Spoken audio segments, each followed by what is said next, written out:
Hello friends, welcome to this platform. स्वागत है आपका इस प्लेटफॉर्म में। तो आज का जो सेशन है वो जेटेट लेवल 1 यानी सीडीपी का सेशन है और ये 1 to 5 के सीडीपी का सेशन आज मैं बता रही हूँ और ये सेट 10 है। ठीक है, 9 सेट तक मैंने वीडियो अपलोड कर दिया था, आप लोग फ्रेंड्स ज़रूर देखिएगा।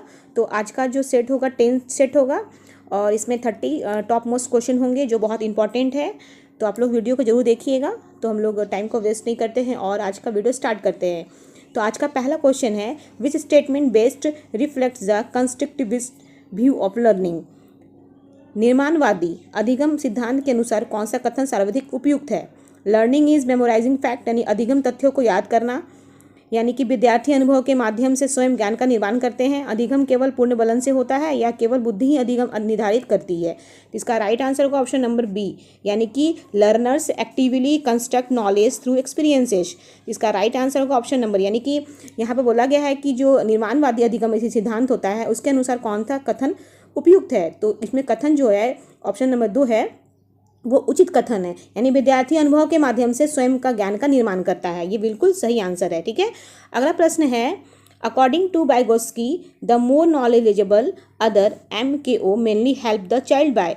बाइगोस्की के अनुसार मुख्यतः किस प्रकार का सहायता होता है, किसमें MKO यानी मोर नॉलेजेबल अदर्स में मुख्यतः किस प्रकार का सहायता करता है।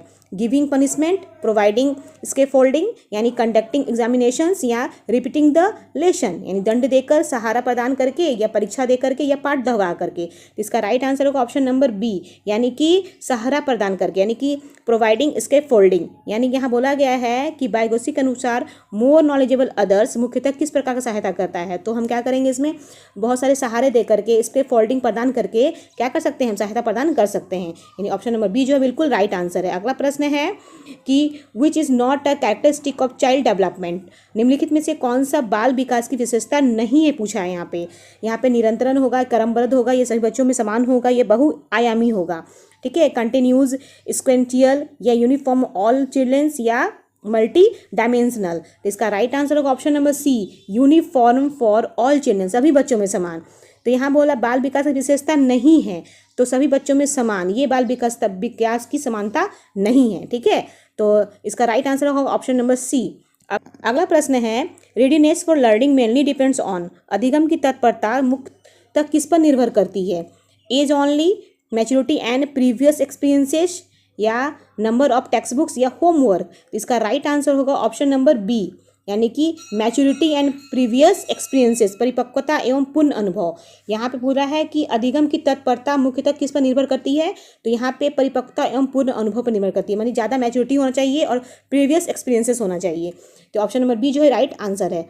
अगला प्रश्न है, प्याजे concept of accommodation means. प्याजे के अनुसार ए कॉमोडेनेशन का अर्थ है repeating old ideas, modifying existing cognitive structures, memorisation, या पनिशमेंट। तो इसका राइट आंसर है option number B, modifying existing cognitive structure, यानी पूर्व संज्ञानात्मक संरचना में परिवर्तन करना। ठीक है, तो इसका राइट आंसर होगा ऑप्शन नंबर बी। अगला प्रश्न है, intelligence is best described as. बुद्धि का सर्वोत्तम वर्णन क्या है। Ability to memorise only, ability to adapt to new situations, physical strength, writing speed यानी केवल याद करने की क्षमता या नई परिस्थितियों में समायोजन की क्षमता, या शारीरिक शक्ति या लिखने की गति। इसका राइट आंसर होगा option number B, ability to adapt to new situations, यानी कि इंटेलिजेंस यानी बुद्धि का सर्वोत्तम वर्णन जो होता है ना, कि वो नई परिस्थितियों में समायोजन करना, यानी किसी परिस्थिति में अपने आप को ढाल लेना। ठीक है, अगला प्रश्न है, विच assessment promotes learning during instruction. शिक्षण के दौरान अधिगम को बढ़ावा देने वाला मूल्यांकन कौन सा है। Summative assessment, formative assessment, board examination, annual examination, यानी सारांशात्मक मूल्यांकन, रचनात्मक मूल्यांकन, बोर्ड परीक्षा, या वार्षिक परीक्षा। इसका राइट आंसर है option number B, formative assessment यानी रचनात्मक मूल्यांकन। यानी कि शिक्षण के दौरान जो अधिगम को हम बढ़ावा देंगे उसको मूल्यांकन में कौन सा मतलब जरूरी है, तो फॉर्मेटिव असेसमेंट बहुत ज़्यादा जरूरी होता है। ठीक है, ये ऑप्शन नंबर बी जो बिल्कुल राइट आंसर है। अगला प्रश्न है, inclusive education primarily aims to. समावेशी शिक्षा का मुख्य उद्देश्य क्या है। Separate childrens with disabilities, educate all childrens together, increase competition, teach only gifted students यानी दिव्यांग बच्चों को अलग करना, सभी बच्चों को साथ पढ़ाना, या प्रतिस्पर्धा बढ़ाना, या केवल प्रतिभाशाली बच्चों को पढ़ाना। तो इसका राइट आंसर होगा आपका ऑप्शन नंबर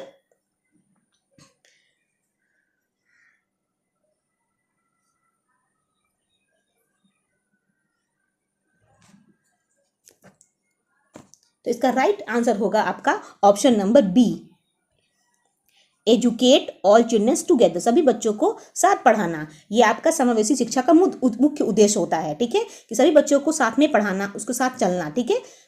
अगला प्रश्न है, गार्डनर थ्योरी प्रपोज्ड, गार्डनर के सिद्धांत के अनुसार one intelligence, multiple intelligences, no intelligence, IQ alone matters, एक ही बुद्धि, बहुबुद्धि, कोई बुद्धि नहीं, या केवल आईक्यू महत्व है। तो इसका राइट आंसर होगा option number B, multiple intelligences, बहुबुद्धि। यानी कि गार्डनर के सिद्धांत के अनुसार जो होता है ना, बहुबुद्धि होता है, ठीक है, यानी मल्टीपल इंटेलिजेंसेस होता है। ये गार्डनर का सिद्धांत था, याद रखना है, ठीक है। अगला प्रश्न है, the best classroom for creativity is one that, रचनात्मक के विकास के लिए सबसे उपयुक्त कक्षा कौन सी है? Discourage questions, encourages exploration and questioning, focuses only on rote learning, या gives only lecture। तो प्रश्न पूछने से रोकती है, अन्वेषण एवं प्रश्न पूछने, केवल रटने पर बल देती है, या केवल व्याख्यान देती है? तो इसका राइट आंसर जो होगा आपका ऑप्शन नंबर बी होगा, यानी इनकरेज एक्सप्लोरेशन एंड क्वेश्चनाइजिंग, यानी अन्वेषण एवं प्रश्न पूछना, ये होता है आपका रचनात्मक के विकास के सबसे उपयुक्त कक्षा। अगला प्रश्न है, डेवलपमेंट प्रोसीड्स फ्रॉम, विकास किस दिशा में होता है?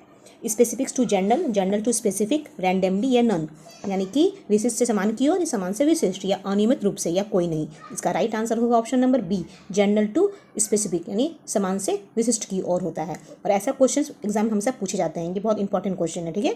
अगला प्रश्न है, which psychologist propose the theory of operant conditioning, operant conditioning का सिद्धांत किसने दिया? पावलोव, स्किनर, थॉर्नडाइक या पियाजे ने? इसका राइट आंसर होगा ऑप्शन नंबर बी, यानी स्किनर ने दिया था, ठीक है। अगला प्रश्न है, a teacher wants to develop critical thinking, she should mainly, आलोचनात्मक चिंतन विकसित करने के लिए शिक्षक को क्या करना चाहिए? Encourage open ended questions, promote rote learning, gives only notes, avoid discussions. तो इसका राइट आंसर होगा option number A, encourage open ended questions, मुक्त उत्तर वाले प्रश्न पूछने चाहिए एक टीचर को, ठीक है। तो इसका राइट आंसर होगा ऑप्शन नंबर ए। अगला प्रश्न है, which factor has the greatest influence on language development in early childhood, प्रारंभिक बाल्यावस्था में भाषा विकास पर सबसे अधिक प्रभाव किसका पड़ता है? Rich social interaction, television only, homework या एग्जामिनेशंस? इसका राइट आंसर होगा option number A, rich social interaction, यानी समृद्ध सामाजिक अंतर्क्रिया, इसका राइट आंसर है। अगला प्रश्न है, according to Kohlberg moral reasoning develops through, Kohlberg के अनुसार नैतिक विकास किसके माध्यम से होता है? 3 लेवल्स, 2 लेवल्स, 4 लेवल्स या 1 लेवल्स, यानी 3 स्तर का, 2 स्तर का, 4 स्तर का या 1 स्तर का? इसका राइट आंसर होगा ऑप्शन नंबर ए, 3 स्तर, यानी 3 स्तर का होता है। अगला प्रश्न है, अकॉर्डिंग टू पियाजे a child says that the amount of water changes when it is poured into a tall glass, this is because the child has not developed. पियाजे के अनुसार यदि बच्चा मानता है कि लंबे गिलास में पानी डालने से उसकी मात्रा बदल जाती है, तो इसका कारण है कि उसमें किसका विकास नहीं हुआ है? क्लासिफिकेशन, कंजर्वेशन, श्रिएशन, यानी कि रिवर्सिबिलिटी। तो इसका राइट आंसर होगा ऑप्शन नंबर आपका बी, यानी कंजर्वेशन, ठीक है, यानी संरक्षण।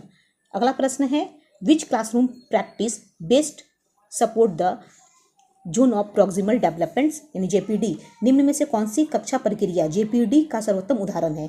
Giving the same worksheet to all students, providing temporary support according to learners need, punishing weak learners या कंडक्टिंग ओनली रिटन टेस्ट? इसका राइट आंसर होगा option number B, providing temporary support according to learners needs, विद्यार्थी की आवश्यकता के अनुसार अस्थायी सहयोग देना। इसका राइट आंसर होगा option number B.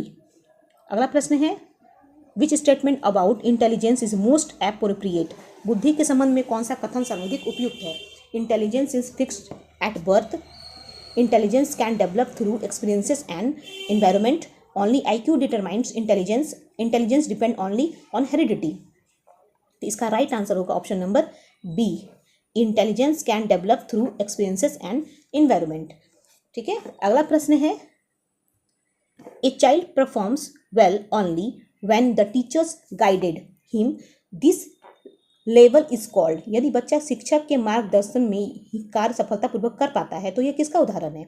Independent learning, zone of proximal development, formal operation या डिस्कवरी लर्निंग? इसका राइट आंसर होगा option number B, zone of proximal development, यानी कि जेपीडी। अगला प्रश्न है, which is the most suitable strategy for a inclusive classroom, समावेशी कक्षा के लिए सबसे उपयुक्त रणनीति कौन सी है? One method for all students, flexible teaching methods according to learners need, separate classroom for slow learners, frequent punishment. इसका राइट आंसर होगा option number B, flexible teaching method according to learner needs. ठीक है, option number B जो है इसका right answer है। अगला प्रश्न है, एसरेशन दिया गया है, every child develops at the same rate, प्रत्येक बच्चा का विकास समान गति से होता है। और रीजन दिया गया है, developments depend on heredity and environment, यानी कि विकास वंशानुक्रम एवं वातावरण दोनों पर निर्भर करता है। इसका ये ऑप्शन है ऑप्शन नंबर एक, बोथ ए और आर ट्रू, यानी दोनों सही है। आर और ए सही व्याख्या करता है आर ए की। Both A and R are true but R does not explain A, यानी दोनों सही है पर आर ए की व्याख्या नहीं करता। A is false but R is true, A गलत है पर आर सही है। Both A and R are false, दोनों गलत है। इसका राइट आंसर होगा आपका ऑप्शन नंबर सी, यानी कि A is false but R is true, यानी ए जो है यहाँ पे एसरेशन में ए जो है ये गलत है और आर जो है वो सही है। यानी कि every child develops at the same rate, यानी प्रत्येक बच्चा का विकास समान गति से नहीं होता है, बिल्कुल गलत है। लेकिन विकास वंशानुक्रम और वातावरण दोनों पर निर्भर करता है, ये बिल्कुल सही है। ठीक है, इसलिए ऑप्शन नंबर यहाँ पे जो सी है वो बिल्कुल राइट आंसर है। अगला प्रश्न है, which assessment tool is most appropriate for evaluating creativity, रचनात्मक का मूल्यांकन करने के लिए सबसे उपयुक्त उपकरण कौन सा है? Multiple choice test, portfolio, dictation, oral repetition. इसका राइट आंसर है ऑप्शन नंबर बी, पोर्टफोलियो। ठीक है, अगला प्रश्न है, which learning theory emphasized observational learning, कौन सा अधिगम सिद्धांत अवलोकनात्मक अधिगम पर बल देता है? स्किनर, बंडूरा, पियाजे या वुंडर। इसका राइट आंसर होगा ऑप्शन नंबर आपका बी, बंडूरा। ठीक है, अगला प्रश्न है, the primary objective of continuous and comprehensive evaluation is, यानी कि सतत एवं व्यापक मूल्यांकन का मुख्य उद्देश्य क्या है?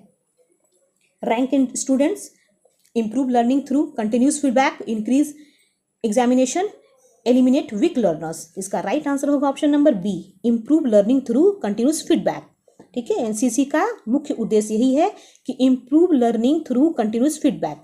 अगला प्रश्न है, which characteristic is not associate with gifted learners, प्रतिभाशाली बच्चों की कौन सी विशेषता नहीं होती है? High curiosity, fast learning, poor problem solving ability, creative thinking.